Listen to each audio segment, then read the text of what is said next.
What's happening, guys, and welcome back to a brand new Anarea Battle Royale video. In today's video, I'm going to be covering everything that you need to know about Anarea Battle Royale. This video is going to be a complete breakdown, everything from the technical side of the game, what actually happens within the game, the weapons, the health system, the skins, graphic settings, the size of the game, the map, the perks, the ranking system. We're going to completely break everything down today, so if you do enjoy today's video, please drop a like, subscribe if you're brand new, and comment down below if you have any more questions.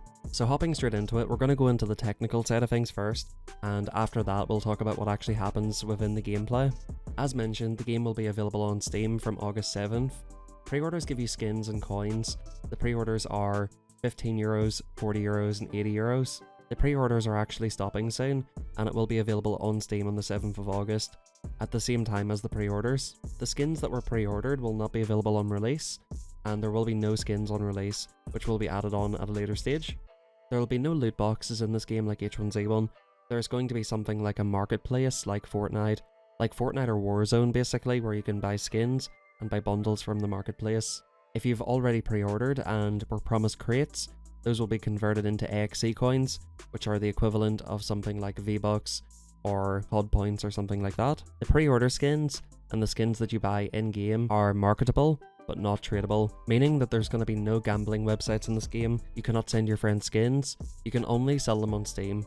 So skins will have a value, but not as much of a value as, let's say, H1Z1 skins or CSGO skins. So hopping into the performance side of things, the game is currently running in alpha at 20 to 30 Hz servers. The server locations currently are NA Central, which is Minneapolis, South America is Sao Paulo, EU server is going to be Berlin or Frankfurt, Asia server is going to be Hong Kong, and the Oceanic server is going to be in Sydney. I've spoken to some testers and the FPS is said to be good. The tester I spoke to is using an i5 and a GTX 1060 on low settings, and is getting well over 60 FPS on the game, and most of the time, he said that he's running over 100 FPS or 140 FPS.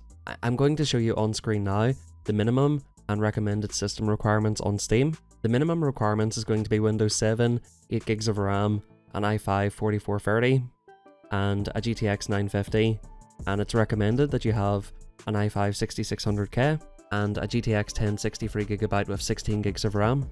It says here that you need 30 gigabytes of available space, but from what I've seen on Twitter, it seems to be in around 10 to 11 gigabytes.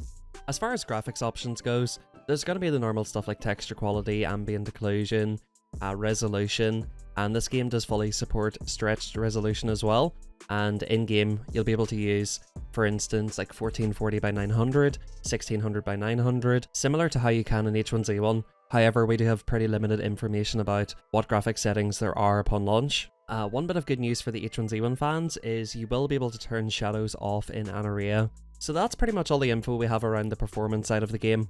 Before we hop into the gameplay, I would like to mention that there will be a ranking system coming into Anarea. However, at launch, again, that will not be there. But the Anarea ranking system is as follows. The same as H1Z1, you're given a rank based on your best 10 games of the season, so higher placement and higher kills will get you the highest rank in Anarea. The ranks that we currently have are Bronze, Silver, Gold, Diamond, Master and Champion. I'm not sure if there are any subdivisions, for example, Champion 1, Champion 2, Champion 3, Champion 4, Champion 5. However, this won't be here on release, and I'm sure they will take some feedback around this, so I would not be surprised if it did work exactly the same way. There is a plan to have leaderboards in Anarea, but again that will not be in the alpha launch. When the game becomes first available on August 7th, the only game mode that will be available will be solos. However, they plan to add duos and trios as time goes on, and they've already developed a training ground, which again is probably not going to come out on day one. Whenever you load into a match, you start off in a pre-game lobby, which is a concrete soccer pitch, and as you can see this little statue right here, you basically randomly spawn into the world. The game will divide the player base around the map to allow for a more equal and balanced start to the game, and obviously you'll have to start looting and get weapons. Last man standing wins, pretty simple stuff. Quite recently there was a spawn select feature which was meant to come into the game. For whatever reason that has been scrapped. I don't know if too many people landed in one area, if it was bad for FPS or performance, or if there were some bugs with that, but don't be surprised if they add spawn selection down the road. So each game is going to have up to 60 players. There is a plan to increase that to 80 players, and obviously whenever the game gets up and running, they do plan to add more maps, and hopefully that will mean maybe 100 player lobbies, or even bigger than that, who knows. Whenever you spawn into the match, you have to go looking for loot. The weapons that are currently available is an M9 pistol, a Desert Eagle pistol, a Mossberg, which is a pump shotgun, the Beretta, which is a double barrel shotgun, which from what I've heard is absolutely terrible and should not be used. There's an AR-15 with horizontal recoil, an AK-47 which has almost horizontal recoil. There will be free M40 snipers available as ground loot, so if you are lucky enough, you can actually find an M40 on the ground. The M40 sniper is third person aim down sights, and is a one-shot kill to the head and presumably something like 2 shots to the body. The AR-15 and the AK-47 will both 2-shot to the head. If your opponent has no shield, it'll be a 1-shot to the head or 4-shot to the body. If they've got full shield, it'll be 6 shots to the body or 2 shots to the head. And obviously you can do a combination of those. So something like 1 headshot and let's say 2 to 3 body shots should be enough to eliminate somebody as well. The Desert Eagle, I think, will 2-shot to the head as well. Obviously the M9 pistol will be weaker than the assault rifles, but you can probably spam it. The shotguns in Anarea are said to be much less overpowered than H1Z1 and should only be used at a close distance, so you won't be able to get away with peeking and, you know, shooting somebody with a shotgun from 15 meters away.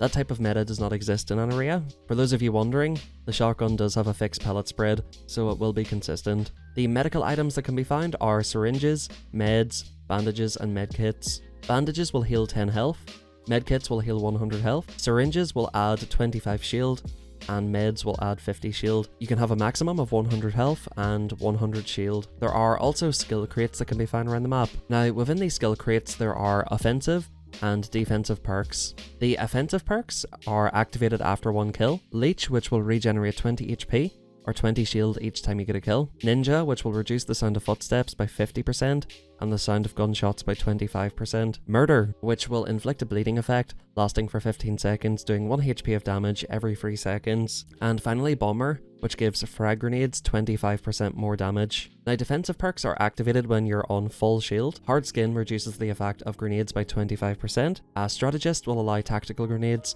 to have an extra effect of 2 seconds, as well as a radius increase of 25%. Anti-bleeding will allow you to become immune to the bleeding effect inflicted by Murder, and Resistant will regenerate 25 shield after 10 seconds of being hit. You're only allowed to use 1 skill perk at a time, and each perk that you have expires after 2 minutes.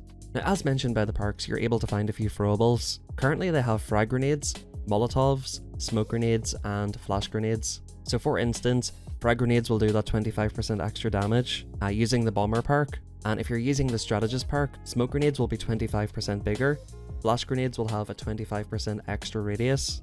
So keep that in mind if you're running squads. It could be a good idea to give those to your teammate, depending on what perks they have. Now, I probably should have talked about this a little bit earlier, but as you guys can see on screen, this is the Anarea map. Now, to give you guys a context of roughly how big the map's going to be, it's going to be 3 by 3 kilometers, which if you have a look at this comparison to the H1Z1 map, you're looking at like the size of Pleasant Valley, the military base, the residential area, and all of that area in between. The map definitely is a lot smaller than the H1Z1. I would like it if they'd done a bigger map in the future, but the vision that they've got for this game is constant action. There's never going to be a lot of downtime in between gunfights. You're going to be able to find people easily. There's not going to be too many really long sight lines. There is going to be bullet drop in this game as well, so if you are fighting people at sight line, it's not going to be like a complete laser. There is bullet lead and bullet drop in this game also. Generally, they're just trying to make it a fast-paced and fun game. There's going to be no vehicles, so you'll have to run around everywhere. The matches will last about 20 minutes. They've taken away some things like proning. You literally cannot lie down in this game. This game's for people who want to run around, get into gunfights, and just basically play an arcadey battle royale game.